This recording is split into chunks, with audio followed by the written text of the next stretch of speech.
Murakoze cyane bwoko bw'Imana. Mbanje kubasuhuza, nitwa MUTESI Derifins, no kuri channel yanjye ni MUTESI Derifins. Mbake rero muri aka kanya k'ijambo ry'Imana tugiye gukora episode yacu ya mbere, iravuga ngo gukizwa. Umuntu akizwa ati? Umuntu akizwa iki? Ndi kumwe rero n'umukozi w'Imana, umupasiteri, ndagira ngo abibwire, ndamwakiriye abibwire anasenga, dukomeze episode yacu ya mbere tubageze ijambo ry'Imana. Murakoze. Murakoze. Uwo mugiye kubana nawe amazina ni Pastor Ryoherwa.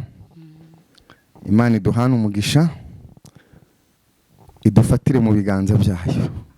Turakomeje tuvuga ku mbaraga z'agakiza. Turazivugaho neza kuko ni umurongo ufite igisobanuro, kwakira agakiza k'Imana. Kandi agakiza iyo umuntu akakiriye agira ubusobanuro buvuga ngo kurokoka. Hari ibyo tuba turokotse, hari ibyo tuba tuvuyemo bibi. Kandi umuntu aba agomba kwirukankisha imbaraga z'umutima n'imbaraga z'umubiri kugira ngo agire igisobanuro kizima ko hari ibyo arokotse. Ibyo byishimo rero nibyo dusangiza abandi, tukababwira agakiza twakiriwe. Ariyo mpamvu muririmbyo yagumye kuririmba ngo sinzibagirwa igihe nakizwaga. Pawulo akomeza kubivuga neza ngo buri wese akomeze agumane umuhamagaro we wa kera. Haleluya, amen. Uwo muhamagaro wa kera n'ubwo igisobanuro kizima wabwira n'abandi bakagira inzira nzima y'igisobanuro mu buzima bwabo, mu bugingo bwabo. Ariko tugiye kwegera MUTESI. Haleluya, amen. Adusobanurire indirimbo yagiye aririmba kuri channel yiwe yitwa MUTESI Derifins. Aha. Hariho indirimbo ngo fata unkomeze. Haleluya, amen. Aho niho yabwiraga Yesu ngo komeza umfate unkomeze. Yaranshimishije cyane. Aribyo nanjye byanshimishije kugira ngo nakire ubutumire bwiwe.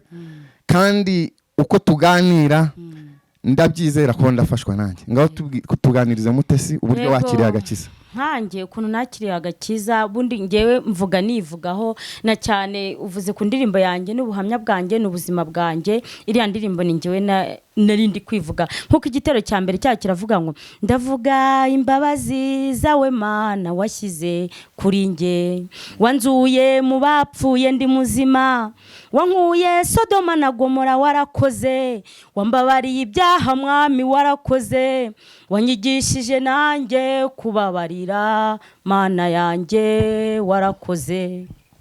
Ni ukuvuga ngo gukizwa, ngewe nkanjye yanzuye mu bapfuye ubu ndi muzima, yankuye Sodoma na Gomora, yankuye mu gihugu narindimo, ampa imbaraga aranyobora ndatoroka nkivamo.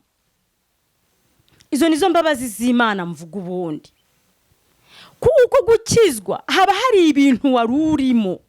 Mbese gukizwa, gukira, ubu ufite ikintu wari urwaye, wari ufite ibintu urwana nabyo kandi bitari. Nabaye mu isi y'umwijima, nabaye Sodoma na Gomora nkuko mbiririmba. Nari narapfuye, aranzura amvana mu bibi byose nakoraga, mu mwanda wose. Yankuye muri pubera aranyuhagira, arankarabya aransigara nanyambika.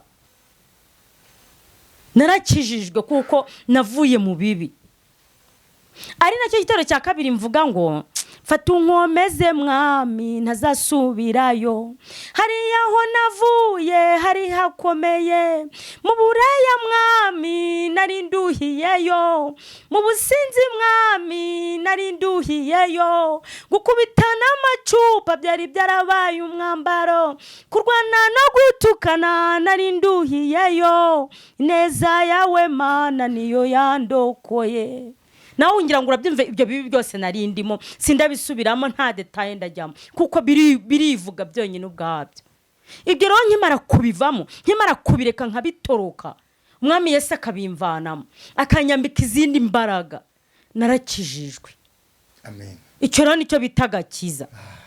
Narindi mu bibi, ibibi byo nabyo nabyaburi gika, nze nakora buri kibi cyo nakibaho ikitagarwa n'amaso gagatonda. cyona nagikora nari munsi ye kizikiza mukama gatonda nanzijyayo nampamanyi nari mufu nanzijyayo nanzirizo buramu haleluya nanteka membaraga manyi gubujurizi kate nyimba yangeyo ye bujurizi bwange nava mu kibi narokoka magombe katonda yanzigiye magombe nanzirizo buramu bango butagwawo kati cyovura bangamba kati ndi murokore narokoka kubanga nava mu bibi byona nakora bye nari nkoze byenjogera ko byona sibyogeranga musanyo mu burumyi bungi kubanga natakaze bisera tayimu yona najimarireyo naye sijusa kubanga mukama gatonda yanzijyayo burungi nga muwero bujurizi mbyogeza n'amanyi kubanga haleluya amen. Yesu Kristo ye murokozi wafe kuva mu kibi kuva mu iseri yekizikiza bitaga amanyi gagatonda kati mwebaza kubanga yanteka kamanyi ge nanteka ko moyo mutukuvu nanzijya mu kibi kati ntude wano ndi murokore cyeba yita kurokoka mbarokole mu gitegere kurokoka nukureka buri kibi cyona icye mukama tayagara kati nutamburira mu dembele ya mukama nukora byayagala kurokoka nukuva mu inseri y'ikizikiza ye buri kimucyona kibi umwanyigwe ukora ono kukivamo nurokoka nukiriza Kristo nakuvuga kati ndi murokore nararokotse narakijijwe nakiriye Yesu nicyo bita gukizwa murakoze hazabaho igitondo gihoraho nibwo